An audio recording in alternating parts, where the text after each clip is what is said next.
ओम नमः शिवाय। प्यारे भक्तों, आज सुनिए महाशिवरात्रि की व्रत कथा। इस साल महाशिवरात्रि का पर्व 26 फरवरी को मनाई जाएगी। धर्म शास्त्रों में कहा गया है कि महाशिवरात्रि का व्रत करने वाले साधक को मोक्ष की प्राप्ति होती है। लेकिन क्या आपको पता है महाशिवरात्रि क्यों मनाई जाती है और इसके पीछे की पौराणिक घटना क्या है? महाशिवरात्रि से जुड़ी पौराणिक कथाओं के बारे में जो इस दिन के महत्व के बारे में बताती है। एक बार माता पार्वती ने भोलेनाथ से पूछा कि कौन सा व्रत उन्हें सर्वोत्तम भक्ति और पुण्य प्रदान कर सकता है। तब भोले शंकर ने स्वयं इस पवित्र महाशिवरात्रि के बारे में बताया था। उन्होंने कहा कि फाल्गुन मास के कृष्णा पक्ष की चतुर्दशी की रात मुझे प्रसन्न करती है। इसलिए कहा जाता है कि महाशिवरात्रि के दिन भगवान शिव को प्रसन्न करना बहुत आसान होता है। महाशिवरात्रि की व्रत कथा। एक बार पार्वती ने भगवान शिव शंकर से पूछा, ऐसा कौन सा श्रेष्ठ तथा सरल व्रत पूजन है जिससे मृत्यु लोक के प्राणी आपकी कृपा सहज ही प्राप्त कर लेते हैं। उत्तर में शिवजी ने पार्वती को शिवरात्रि के व्रत के विधान बताकर यह कथा सुनाई। एक गांव में एक शिकारी रहता था। पशुओं की हत्या करके वह अपने कुटुंब को पालता था। वह एक साहूकार का ऋणी था, लेकिन उसका ऋण समय पर न चुका सका। क्रोधवश साहूकार ने शिकारी को शिव मठ में बंदी बना लिया। संयोग से उस दिन शिवरात्रि थी। शिकारी ध्यान मग्न होकर शिव संबंधी धार्मिक बातें सुनता रहा। चतुर्दशी को उसने शिवरात्रि की कथा भी सुनी। संध्या होते ही साहूकार ने उसे अपने पास बुलाया और ऋण चुकाने के विषय में बात की। शिकारी अगले दिन सारा ऋण लौटा देने का वचन देकर बंधन से छूट गया।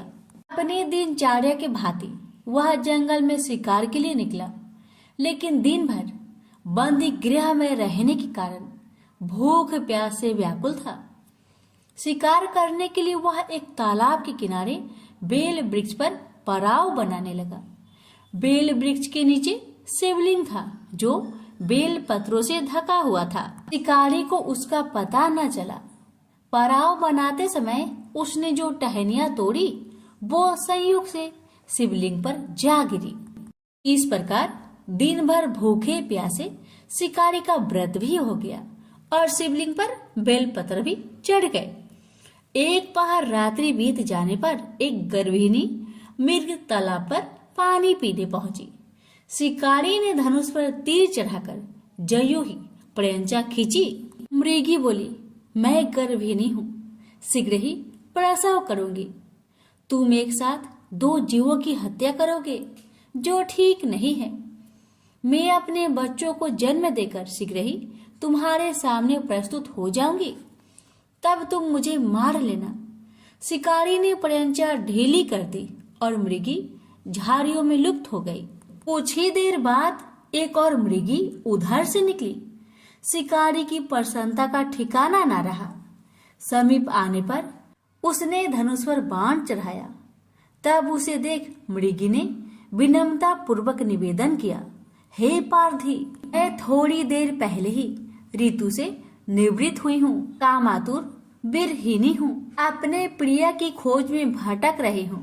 मैं अपने पति से मिलकर शीघ्र ही तुम्हारे पास आ जाऊंगी। शिकारी ने उसे भी जाने दिया। 2 बार शिकारी को खोकर उसका माथा ठनका।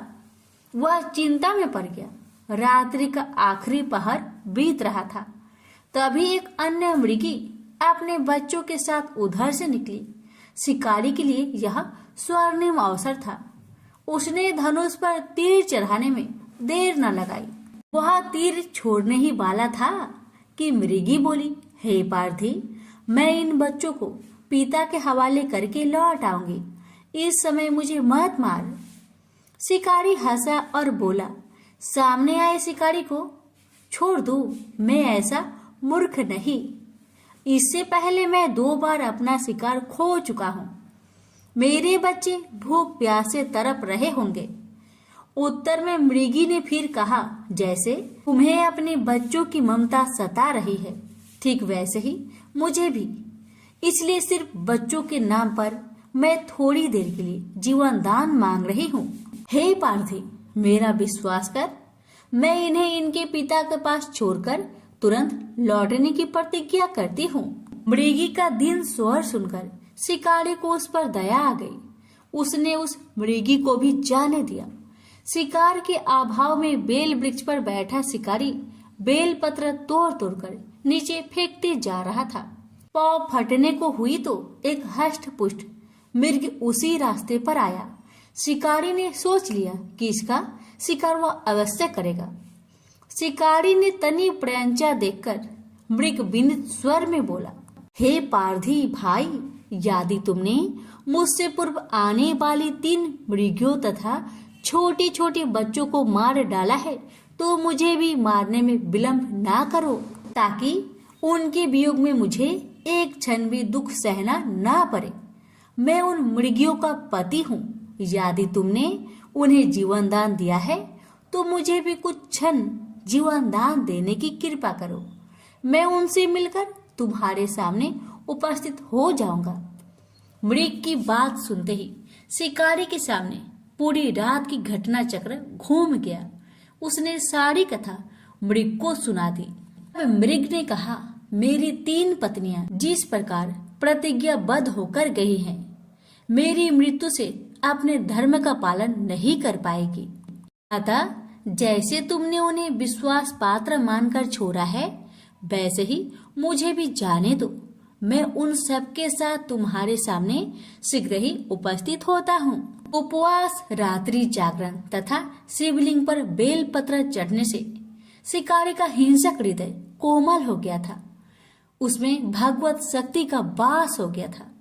धनुष तथा बाण उसके हाथ से सहज ही छूट गए। भगवान शिव की अनुकंपा से उसका हिंसक हृदय कारुणिक भावों से भर गया। वह अपने अतीत कर्मों को याद करके पश्चाताप की ज्वाला में जलने लगा। थोड़ी ही देर बाद मृग सपरिवार शिकारी के समक्ष उपस्थित हो गया ताकि वह उनका शिकार कर सके, किंतु जंगली पशुओं की ऐसी सत्यता, स्वाभाविकता एवं सामूहिक प्रेम भावना देखकर शिकारी को बड़ी गलानी हुई। उसके नेत्रों से आंसुओं की झड़ी लग गई। उस मृग परिवार को न मारकर शिकारी ने अपने कठोर हृदय को जीव हिंसा से हटा सदा के लिए कोमल एवं दयालु बना लिया। देवलोक में समस्त देव समाज भी इस घटना को देख रहा था। घटना का परिणति होते ही देवी देवताओं ने पुष्प वर्षा की। तब शिकारी तथा मृग परिवार मोक्ष को प्राप्त हुआ। तो प्रेम से बोलिए, हर हर महादेव, माता पार्वती की जय।